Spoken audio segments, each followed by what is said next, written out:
Një automjet është përfshirë nga flakët në bypassin e Vlorës, në segmentin që lidh qytetin me Orikumin.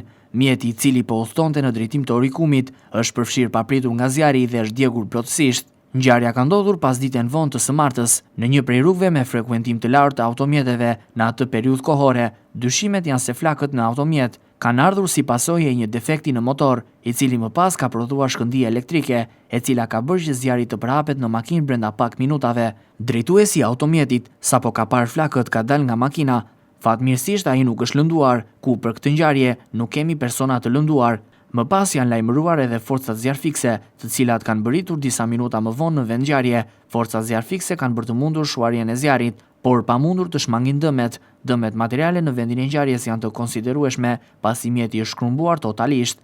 Ndërkohë, grupi i ekspertëve ka shkuar në teren për të marrë provat nga vendi i ngjarjes dhe po punon për të përcaktuar shkaqet e zjarrit, që dyshohet të ketë nisur si pasojë e një defekti teknik në automjet. Gjithashtu, mbrëmjen e së martës një vatër zjarri është konstatuar në fshatin Sherisht, një vatër zjarri kjo e cila dyshohet të jetë e qëllimshme për të pastruar hapësirat e tokës bujqësore nga barishtet dhe shkurret e shumta. U lajmëruan menjëherë forca zjarfikse, të cilat ndërhyrën në kohë. Fal ndërhyrjes së tyre është parandaluar hapja e flakëve dhe brenda pak minutash ato janë vendosur në kontroll.